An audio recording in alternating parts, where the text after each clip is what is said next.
എന്നാൽ അള്ളാഹുവിന്റെ പ്രവാചകൻ എന്ന പിതാവ് തന്റെ പൊന്നാര മകളോട് പറയുകയാ, മോളെ ഫാത്തിമ, പഠിക്കണേ ഉമ്മ, നിനക്കും പരാതിയാണ്, നിന്റെ മകൾക്കും പരാതിയാണ്. ഭർത്താവിൻ്റെ വീട്ടിലെ കഷ്ടപ്പാടാണ്, ജോലിയാണ്, തുണി കഴുകണം, ചോറ് വെക്കണം അടുപ്പത്ത്, അതാ പാത്രം കഴുകണം, എന്തെല്ലാം കഷ്ടപ്പാടാണ്. ഓസിനല്ലല്ലോ പെങ്ങള്, അള്ളാഹു തരുന്ന എത്ര വലിയ പ്രതിഫലമാണെന്നറിയോ. അതാ ഭർത്താവിന് ഭക്ഷണം വെച്ച് കൊടുത്താൽ, ഭർത്താവിൻ്റെ വസ്ത്രം കഴുകിയാൽ, വീട് അടിച്ച് വാരിയാൽ, പടച്ചവനെ നീ എന്ത് ചെയ്താലും പ്രതിഫലമാണ് പെങ്ങളെ, എന്ത് ചെയ്താലും പ്രതിഫലമാണ്.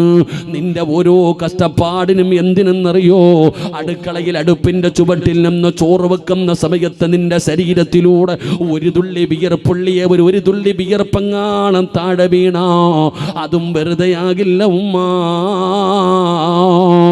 ആ വിയർപ്പ് തുള്ളിക്ക് പോലും അല്ലാഹു നിനക്ക് പ്രതിഫലം തരുന്നുണ്ട് പെങ്ങള്.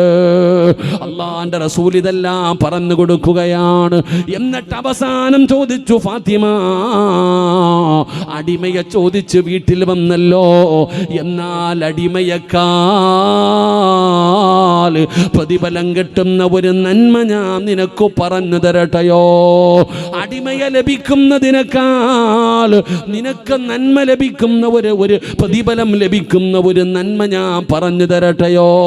എന്താ വാപ്പാ, എന്താ വാപ്പാ? അള്ളാന്റെ റസൂല് പറഞ്ഞു, മോളെ ഫാത്തിമ, കിടന്നുറങ്ങുന്നതിന് മുമ്പ് സുബ്ഹാനല്ലാഹ്, അൽഹംദുലില്ലാഹ്, അല്ലാഹു അക്ബർ ഇത് പറയണേ ഫാത്തിമ, ഇത് പറയണേ ഫാത്തിമ. ഒരടിമയെ ലഭിക്കുന്നതിനേക്കാൾ നിനക്ക് പ്രതിഫലമുള്ള കാര്യമാണ് ഉറങ്ങുന്നതിന് മുമ്പ് 33 പ്രാവശ്യം സുബ്ഹാനല്ലാഹ്, 33 പ്രാവശ്യം അൽഹംദുലില്ലാഹ്, 34 പ്രാവശ്യം അല്ലാഹു അക്ബർ. ഈ ദിക്ർ പറ ഫാത്തിമ, ഈ ദിക്ർ പറ ഫാത്തിമ. ഇത് കേട്ടപ്പോൾ നമുക്ക് നിസാരമായി തോന്നുന്നടോ. എന്തിനാണ് ഞാൻ ഈ ചരിത്രം പറഞ്ഞതെന്നറിയോ? അല്ലാഹുവിന്റെ റസൂലിന്റെ പൊന്നാര മകള് പറയൂ, പെങ്ങളെ 29ാമത്തെ വയസ്സിലാണ് ഫാത്തിമ ലോകത്തോട് വിട പറയുന്നത്. ആ 29 വയസ്സിൽ മരിക്കുന്ന ദിവസവും ഫാത്തിമ മുടക്കിയില്ല. അല്ലാഹുവിന്റെ റസൂൽ അന്ന് പറഞ്ഞു കൊടുത്ത നന്മ ഫാത്തിമ ബീവി മരിക്കുന്ന ദിവസവും പറഞ്ഞു. പെങ്ങള് അലിയാര് തങ്ങൾ പറയുകയാ, ഫമാ തറക്തുഹാ ബഅദ സമഅതുഹാ മിൻ റസൂലില്ലാഹ്. അലിയാര് തങ്ങൾ പറയുകയാണ്, ഞാനും അങ്ങനെ തന്നെയാണ്. എൻ്റെ മുത്തുനബി പറഞ്ഞത് ഞാൻ ഇന്ന് വരെ മുടക്കിയിട്ടില്ല, മരിക്കുന്ന കാലം വരെ മുടക്കാറുമില്ല. ഇതാടോ നന്മയെന്ന് പറഞ്ഞാൽ, ഇതാടോ നന്മയെന്ന് പറഞ്ഞാൽ, ഇത് കേട്ടപ്പോ നമുക്ക് നിസാരമായടോ. സിറാജേ, ഒരു സുബ്ഹാനല്ലാഹയാണോ, ഒരു അൽഹംദുലില്ലാഹയാണോ, ഒരു അല്ലാഹു അക്ബറാണോ? ഇത് പറയാൻ വേണ്ടിയാണോ ഇത്ര നേരം എടുത്തത്? നിനക്കറിയില്ല വാപ്പാ, ആ ദിക്റിന്റെ മഹത്വം നിനക്കറിയൂല. ഫാത്തിമ ബീബി റളിയല്ലാഹു തആലയോട് പറഞ്ഞു, കിടന്നുറങ്ങുന്നതിന് മുമ്പ് സുബ്ഹാനല്ലാഹ്, അൽഹംദുലില്ലാഹ്, അല്ലാഹു അക്ബർ, ഈ ദിക്ർ നീ 33 പ്രാവശ്യം പറഞ്ഞിട്ടേ കിടന്നുറങ്ങാവൂ എന്ന് ആദരവായ പ്രവാചകൻ നബി മുഹമ്മദ് മുസ്തഫ. ഏത് ദിക്ർ? ഏത് ദിക്ർ? സുബ്ഹാനല്ലാഹ്, അൽഹംദുലില്ലാഹ്. അത് പറയാൻ തന്നെ മനസ്സ് വരുന്നില്ല, കാരണം അത്രയ്ക്ക് നിസാരമായി പോയി. നിനക്കാ വാപ്പ നിസാരം? ചെറുപ്പക്കാരൻ, നിനക്കായി ഇത് നിസാരം? ഇതിന്റെ മഹത്വം നിനക്കറിയോ? നബി സല്ലല്ലാഹു അലൈഹി വസല്ലമ തങ്ങളോട് സ്വഹാബത്ത് ചോദിച്ചു, പാവപ്പെട്ടവരായ സഹാബത്ത്, നബിയെ, ഈ പ്രതിഫലം മുഴുവനും ഈ പണക്കാർ കൊണ്ടുപോകുന്നു. അവർ ഹജ്ജിന് പോകുന്നു, അവർ വർഷാവർഷം ഹജ്ജിന് പോകുന്നു, തോന്നുമ്പോൾ ഉംറയ്ക്ക് പോകുന്നു, സക്കാത്ത് കൊടുക്കുന്നു, അള്ളാന്റെ ദീനിന് സമ്പത്ത് വാരിക്കോരി കൊടുക്കുന്നു. നമ്മുടെ കയ്യിലൊന്നുമില്ല നബിയെ, നിങ്ങൾ പാവപ്പെട്ടവരാ, ഹജ്ജ് ഉംറയൊക്കെ നമുക്കിങ്ങനെ സ്വപ്നം കാണാനല്ലേ പറ്റൂ. അപ്പം നബിതങ്ങളോട് സങ്കടം പറഞ്ഞപ്പോൾ അള്ളാഹിൻ്റെ റസൂൽ സല്ലല്ലാഹു അലൈഹി വസല്ലമ തങ്ങൾ ചോദിച്ചു, ഹജ്ജിൻ്റെ കൂലി കിട്ടുന്ന ഒരു നന്മ ഞാൻ പറഞ്ഞു തരട്ടെ? നബിതങ്ങൾ ചോദിക്കുക, ഹജ്ജിൻ്റെ കൂലി കിട്ടുന്ന ഒരു നന്മ ഞാൻ പറഞ്ഞു തരട്ടെ? സഹാബത്ത് ചോദിച്ചു, എന്താണെന്ന്? അള്ളാഹു നമുക്ക് ഈമാൻ തരുമാറാകട്ടെ. ഹജ്ജിൻ്റെ കൂലി കിട്ടുന്ന ഒരു നന്മ ഞാൻ പറഞ്ഞു തരട്ടെ, വേണോ വേണ്ടേ? വിശക്കുന്നവന് വല്ലതും കൊടുത്തിട്ടേ കാര്യമുള്ളൂ. മന്തി ബിരിയാണി തിന്നിട്ടിരിക്കുന്നവന് കൊടുത്തിട്ട് കാര്യമില്ല. വേണോ വേണ്ടേ? വേണോ വേണ്ടേ? ഹജ്ജിൻ്റെ മക്കത്ത് ചെന്ന് ഹജ്ജ് ചെയ്ത കൂലി കിട്ടുന്ന ഒരു നന്മ, നിസ്കാരം കഴിഞ്ഞിട്ട് നിസ്കാര പായിലിരുന്നിട്ട് സുബ്ഹാനല്ലാ, അൽഹംദുലില്ലാ, അല്ലാഹു അക്ബർ, ഈ 3 ദിക്ർ പറഞ്ഞാൽ മതി, ഹജ്ജിൻ്റെ കൂലി കിട്ടുമെന്ന് ആദരവായ പ്രവാചകൻ നബി മുഹമ്മദ് മുസ്തഫ. സഹീഹ് മുസ്ലിമിൽ ഈ ഹദീസ് ഉണ്ട്. ഏതെങ്കിലും കിതാബിലെല്ലാം സഹീഹ് മുസ്ലിമിൽ തന്നെ ഈ ഹദീസ് കാണാം. ഏത് ദിക്ർ? ഈ നമ്മൾ പറയുന്ന സുബ്ഹാനല്ലാ, അൽഹംദുലില്ലാ. ഓടുവല്ലേ നമ്മൾ, അല്ലാ എന്ത് സുബ്ഹാനല്ലാ. ഇന്ന് 5 വഖത്ത് ഉണ്ടായിരുന്നു, 5 ഹജ്ജ് ചെയ്ത കൂലി കിട്ടുമായിരുന്നു. ആര് പറഞ്ഞു? സ്വന്തം ചിന്തിക്ക്. ആര് പറഞ്ഞു? അതാ നമ്മൾ. അള്ളാഹു നമുക്ക് ഈമാൻ തരുമാറാകട്ടെ. അള്ളാഹ് ഈമാൻ തരുമാറാകട്ടെ. എടോ, നന്മ നമുക്ക് ചെറുതും വലുതും നമ്മൾ നിസ്സാരമ നമ്മളെ കാണാ. അള്ളാഹുവിൻ്റെ മുമ്പിൽ എത്രത്തോളം പ്രതിഫലം കിട്ടുന്ന ഒരു ദിക്റാണ്. അതുകൊണ്ട് സഹോദരാ, നമുക്കുമൊന്ന് മത്സരിക്കാമടോ. പടച്ചവനെ, അള്ളാഹുവിൻ്റെ റസൂൽ അവിടെന്ന് പറഞ്ഞ ഒരു നന്മയാണല്ലോ. അതുകൊണ്ട് ഇൻഷാ അല്ലാഹ് ഉസ്താദേ ഇന്ന് വഅദ് കഴിഞ്ഞ് തിരിച്ച് വീട്ടിൽ ചെന്നു, എല്ലാ ജോലിയും കഴിഞ്ഞു, കിടന്നുറങ്ങാൻ ബെഡ്റൂമിൽ കട്ടിലിൻ്റെ അകത്ത് വന്നിരിക്കുമ്പോ അല്ലാഹ് സഹോദരാ, എന്നും പറയണമെന്ന് ഞാൻ പറയുന്നില്ല, നീ മരിക്കുന്ന കാലം വരെ പറയാ ഞാൻ പറയുന്നില്ല. ഇന്നത്തെ ഒരു രാത്രിയെങ്കിലും ഇൻഷാ അല്ലാഹ് ഉറങ്ങുന്നതിന് മുമ്പ് സുബ്ഹാനല്ലാഹ്, അൽഹംദുലില്ലാഹ്, അല്ലാഹു അക്ബർ, ഈ 3 ദിക്ർ പറഞ്ഞിട്ട് ഇന്ന് ഞാൻ ഉറങ്ങും ഉസ്താദ്. അതാ അല്ലാഹുവേ, അതാ ഖുർആൻ പറഞ്ഞത്, ഇന്നഹും കാനൂ യുസാരിഊന ഫിൽ ഖൈറാത്ത്. ഇൻഷാ അല്ലാഹ് നാളെ ചെയ്യുന്നത് നിന്റെ ഇഷ്ടം. ഉസ്താദ്, ഇന്ന് രാത്രി ഉറങ്ങുന്നതിന് മുമ്പ് ഈ 3 ദിക്ർ പറഞ്ഞിട്ടേ ഞാൻ കിടന്നുറങ്ങൂ. അള്ളാഹു നമുക്ക് ഈമാൻ തരുമാറാകട്ടെ. നിയ്യത്ത് ചെയ്യുന്നവരൊക്കെ ഒന്ന് കൈവക്കിക്കേ. ഇന്നത്തെ ഒറ്റ ദിവസം അരക്കയ്യന്മാരൊക്കെ ഉണ്ട് കേട്ടോ ഇവിടെ. അല്ലാഹുവേ, ആരെല്ലാം മജ്ലിസിലിരുന്ന് കൈവക്കിയോ മരിക്കുന്ന കാലം വരെ ആരുടെ മുമ്പിലും നീട്ടി യാചിക്കേണ്ട അവസ്ഥ വരുത്തല്ല റബ്ബേ. അല്ലാഹ് നന്മ തിന്മ എഴുതിയ കിതാബ് ഈ ഉയർത്തിയ കൈകൊണ്ട് വാങ്ങാൻ ഭാഗ്യം തരണേ റഹ്മാനെ. ഒരിക്കൽ കുടിച്ചാൽ പിന്നെ ജീവിതത്തിൽ ഒരിക്കലും ദാഹിക്കാത്ത ഹൗലുൽ കൗസർ അള്ളാൻ്റെ റസൂൽ സല്ലല്ലാഹു അലൈഹി വസല്ലമ തങ്ങളുടെ കയ്യിൽ നിന്ന് വാങ്ങിച്ചു കുടിക്കാൻ ഈ കൈപൊക്കിയവർക്ക് നീ ഭാഗ്യം കൊടുക്കണേ പടച്ചവനെ. അള്ളാഹ് മരിക്കുന്ന സമയം സ്വർഗത്തിൻ്റെ ചിത്രം കണ്ട് ഷഹാദത്ത് കലിമ ഉറക്കെ പറഞ്ഞ് ഈമാനോടുകൂടി മരിക്കുന്നവരിൽ ഈ കൈപൊക്കിയവരെ നീ പെടുത്തണേ അല്ലാഹ്. ആ കൈ പൊക്കാത്തവനെ നീ നന്നാക്കണേ അല്ലാഹ്. അതിൻ്റെ കൂടെ രാമീൻ പറ. പൈസ ഒന്നും ചോദിച്ചില്ല, ഒരു നന്മ ചെയ്യാൻ പറ്റുമോ എന്ന് ചോദിച്ചപ്പോൾ ചിലരങ്ങനെ മതകളകി ആന വന്നാലും നെഞ്ചു വിരിച്ച് നിൽക്കുന്ന ചിലരുണ്ട്. ഒന്നുകൂടെ കൈ പൊക്കിക്കേ. ഉണ്ടാ, മാഷാ അല്ലാഹ്, അൽഹംദുലില്ലാ. അല്ലാഹു നമുക്ക് ബർക്കത്ത് ചെയ്യുമാറാകട്ടെ. അപ്പോൾ ഇൻഷാ അല്ലാഹ് അൽഹംദുലില്ലാ ഇത് ചെയ്യുക. ഈ ഒരു നന്മ ചെയ്തിട്ട് ഇന്ന് ഉറങ്ങാവും. അല്ലാഹു ഭാഗ്യം തരുമാറാകട്ടെ. അല്ലാഹു ഭാഗ്യം തരുമാറാകട്ടെ. അപ്പോൾ ഇൻഷാ അല്ലാഹ് ഒരു നന്മ പഠിച്ചില്ലേ? ഒരു നന്മ പഠിച്ചോ? നിങ്ങൾ എന്താ ഇങ്ങനെ ഇരിക്കണം? ഒരു നന്മ പഠിച്ചോ? അപ്പോൾ ഇൻഷാ അല്ലാഹ് ഇത് ഇന്ന് ചെയ്ത് നോക്ക്. ഇതിന്ന് ഭാര്യയും ഭർത്താവും കൂടെ എന്താ ഇക്ക ഉസ്താദ് പറഞ്ഞു കേട്ടില്ലേടി? സുബ്ഹാനല്ലാഹ് പറ. ഭർത്താവിനോട് ഭാര്യ പറയണത് വയല് കഴിഞ്ഞിട്ട്, എഴുന്നേക്ക്, ഉസ്താദ് പറഞ്ഞു കേട്ടില്ലേ? ഈ ദിക്ർ പറഞ്ഞ ഹജ്ജിൻ്റെ കൂലി കിട്ടും, എഴുന്നേറ്റിരിക്ക് എന്നൊന്ന് പറഞ്ഞു നോക്ക് സഹോദര. ഇന്നു വരെ നിന്റെ ജീവിതത്തിൽ കിട്ടാത്ത ഒരു ആനന്ദം ഇന്ന് രാത്രി ഉണ്ടാകും. അള്ളാഹു നമുക്ക് ഈമാൻ തരുമാറാകട്ടെ. അള്ളാഹു ഈമാൻ തരുമാറാകട്ടെ. അൽഹംദുലില്ലാ. സുഖമല്ലേ എല്ലാവർക്കും? സുഖമല്ലേ? ആന്ന് പല്ലുവേദനയാന്ന്. എടാ സുഖമാണോ എന്ന് ചോദിച്ചപ്പോൾ ആന്ന് പറഞ്ഞവർ, സുഖമാണെന്ന് പറഞ്ഞവർ, തലകുലിക്കവർ, ചിരിച്ചവർ, എൻ്റെ പൊന്നാര കാക്ക, അങ്ങനെയാണോ മറുപടി പറയണ്ടേ? എടാ നമ്മളിതാ വഅദുകളൊക്കെ കേൾക്കും, ജീവിതത്തിലൊന്നുമില്ല, പറയുന്നവനും ഇല്ല, കേൾക്കണവനും ഇല്ല. അതാ ഞാൻ ആദ്യം പറഞ്ഞേ. നബി സല്ലല്ലാഹു അലൈഹി വസല്ലമ തങ്ങൾ ഒരിക്കൽ മസ്ജിദുൻ നബവിയിൽ ഇരിക്കുമ്പോൾ ഒരു സഹാബി പള്ളിയിലേക്ക് കയറി വന്നു. നബി തങ്ങൾ ചോദിച്ചു, യാ ഫുലാൻ, ചങ്ങാതി സുഖമാണോ? അൽഹംദുലില്ലാ ഖൈർ, അൽഹംദുലില്ലാ. നബി എനിക്ക് സുഖമാണ് നബി, അൽഹംദുലില്ലാ റാഹത്താണ് നബി. ഈ ഒരു മറുപടി കേട്ടപ്പോൾ നബി തങ്ങൾ പറഞ്ഞു, അള്ളാഹു നിനക്ക് ബർക്കത്ത് ചെയ്യട്ടെ എന്ന് ദുആ ചെയ്തു. എന്നാൽ പുറകിൽ രണ്ടാമതൊന്ന് കയറി വരുന്നുണ്ട്.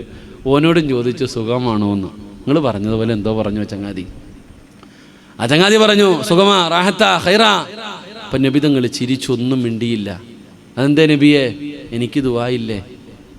എനിക്ക് ദുആയില്ലേ നബി? ആദ്യം വന്ന ആളോട് ചോദിച്ച അതേ ചോദ്യം തന്നെയല്ലേ എന്നോട് ചോദിച്ചേ. ഓന് വേണ്ടി ദുആ ചെയ്ത് എനിക്ക് ദുആയില്ലേ? നീ ഒരു അൽഹംദുലില്ലാ പറഞ്ഞിരുന്നെങ്കിൽ എത്രയോ നല്ലതായിരുന്നു എന്ന് നബിഗന റസൂലുള്ളാഹി. ഇനി പറ, സുഖമാണോ? സുഖമാണോ? ഇതെന്താ ആദ്യം പറയാഞ്ഞേ?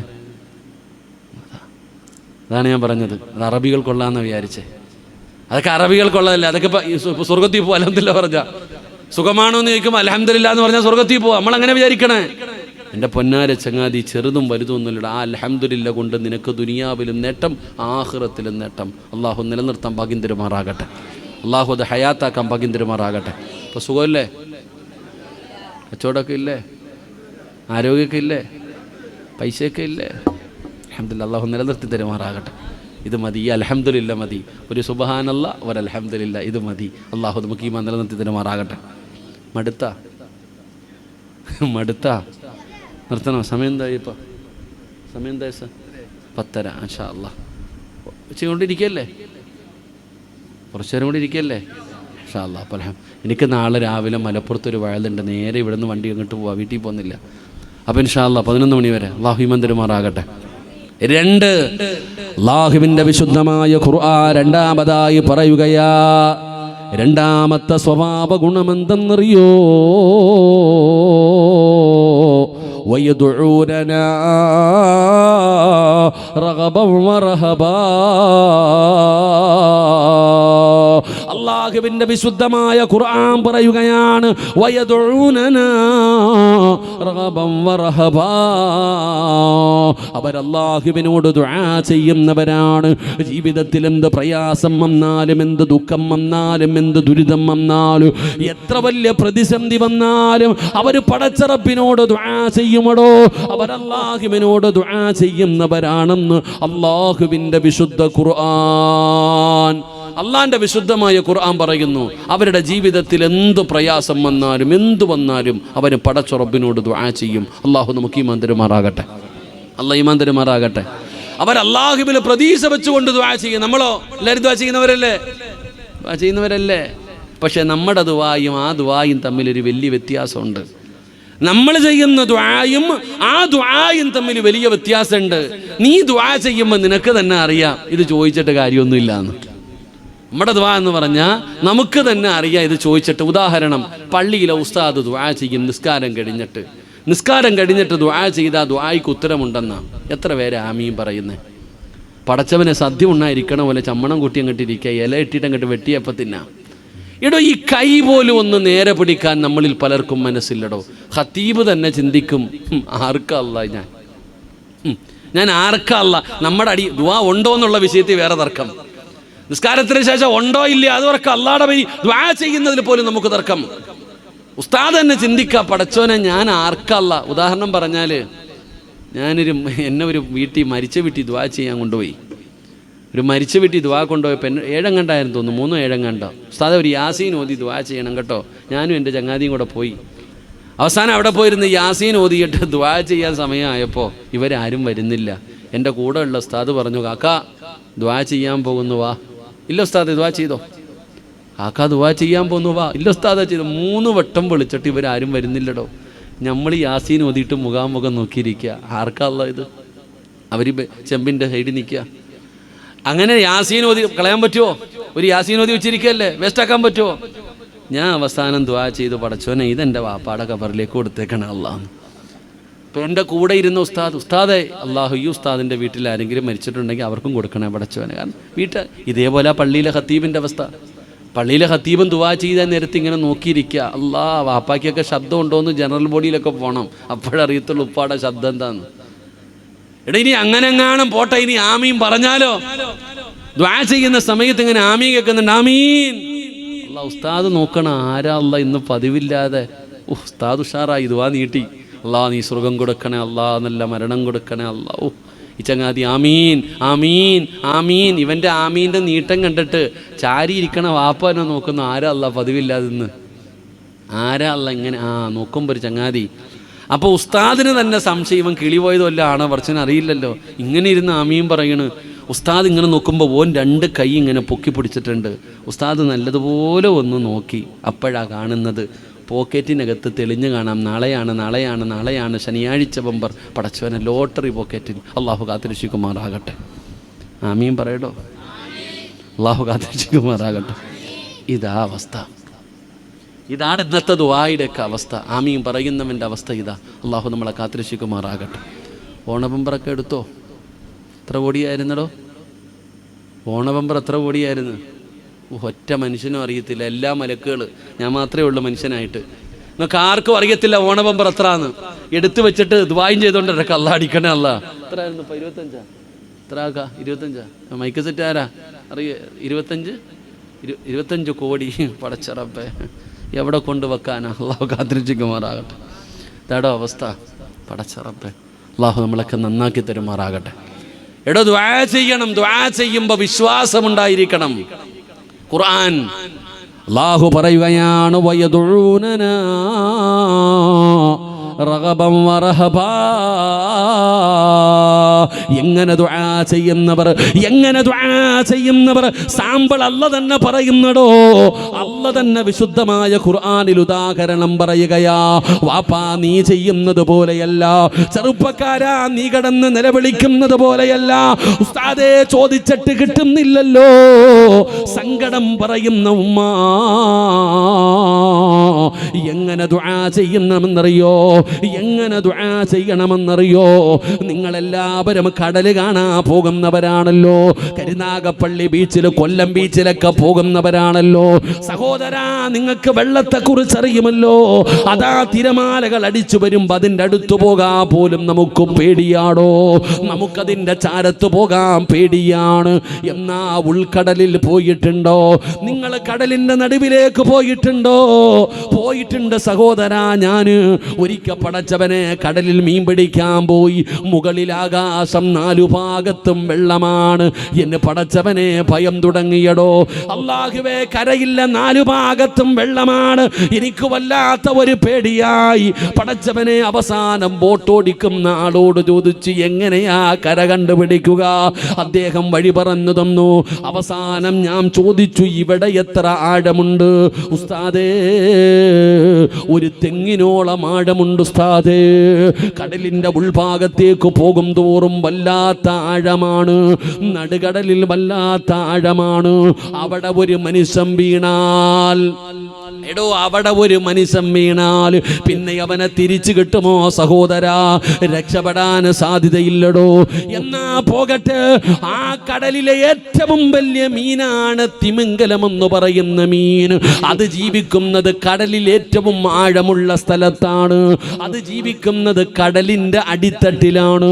അതാണ് ഏറ്റവും നീളമുള്ള മീന്. ലക്ഷദ്വീപിൽ വാഴന് പോയപ്പോ എന്നെ കൊണ്ടുപോയി കാണിച്ചു തന്ന ഒരു മീനിന്റെ തലയും മുള്ളും ഇരിക്കുന്നുണ്ട്. ഈ കാണുന്ന ഈ ഹാളിന്റെ നീളമുണ്ടടോ. ചോദിച്ചപ്പോ പറഞ്ഞ, ഉസ്താദേ, ഇത് ചെറുതാണ്. സുബ്ഹാനല്ലാഹ്, അത്രത്തോളം നീളമുള്ള തിമിംഗലം എന്ന് പറയുന്ന മീനിന്റെ വയറിനകത്ത് ഒരു മനുഷ്യനെ എങ്ങാണം മീന് തിന്നാ പിന്നെ രക്ഷപ്പെടാൻ വല്ല വഴിയുമുണ്ടോ സഹോദരാ? ചിന്തിക്കടോ. എന്നാ തിന്നടോ. ആ കടലിന്റെ ഉൾക്കടലിൽ കിടക്കുന്ന തിമിംഗലമെന്ന് പറയുന്ന മീനിന്റെ വയറിനകത്ത് മഹാനായ യൂനുസ് നബി അലൈഹിസ്സലാം, അല്ലാഹുവിന്റെ പ്രവാചകനായ യൂനുസ് നബി അലൈഹിസ്സലാം ആ കടലിൽ എറിയപ്പെട്ടടോ. ആ മീനിന്റെ വയറ്റിലായടോ. പടച്ചവനെ, ഒരു വഴിയുമില്ല. മീനിന്റെ വയറിനകത്ത് കിടക്കുന്ന യൂനുസ് നബി അലൈഹിസ്സലാം അവിടെ കടന്നുകൊണ്ട് വിളിക്കുകയാ, വനാദാ ഫിൽ ളുലുമാത് ലാ ഇലാഹ ഇല്ലാ അന്ത സുബ്ഹാനക ഇന്നി കുന്തു മിനൽ ളാലിമീൻ. എല്ലാ വഴികളും മടന്നു കഴിഞ്ഞപ്പോ, രക്ഷപ്പെടാൻ ഒരു ഓപ്ഷനും ഇല്ലാതെ വന്നപ്പോ, യൂനുസ് എന്ന് പറയുന്ന പ്രവാചകൻ കടലിനടിത്തട്ടിൽ കിടക്കുന്ന മീനിന്റെ വയറിനകത്ത് കിടന്നിട്ട് യൂനുസ് നബി വിളിച്ചു, വനാദാ ഫിൽ ളുലുമാത് കടലിനടിയിൽ പോകും തോറും വല്ലാത്ത ഇരുളാണടോ. ടൈറ്റാനിക് എന്ന് പറയുന്ന കപ്പൽ കാണാറ് കോടികൾ ചെലവഴിച്ചു പോയവർക്ക് സംഭവിച്ചത് ഞാനും നിങ്ങളും വായിച്ചവരാ. സഹോദരാ, വല്ലാത്ത ഇരുളാണ്. ആ ഇരുള് മാത്രമല്ല, മീനിന്റെ വയറിനകത്തും വല്ലാത്ത ഇരുളാണ്. അവിടെ കടന്നിട്ട് വിളിക്കുന്നു വനാദാ ഫിദ്ദുലുമാത് അല്ലാ ഇലാഹ ഇല്ലാ അന്ത സുബ്ഹാനക ഇന്നി കുന്തു മിനൽ ളാലിമീൻ. അല്ലാഹുവേ,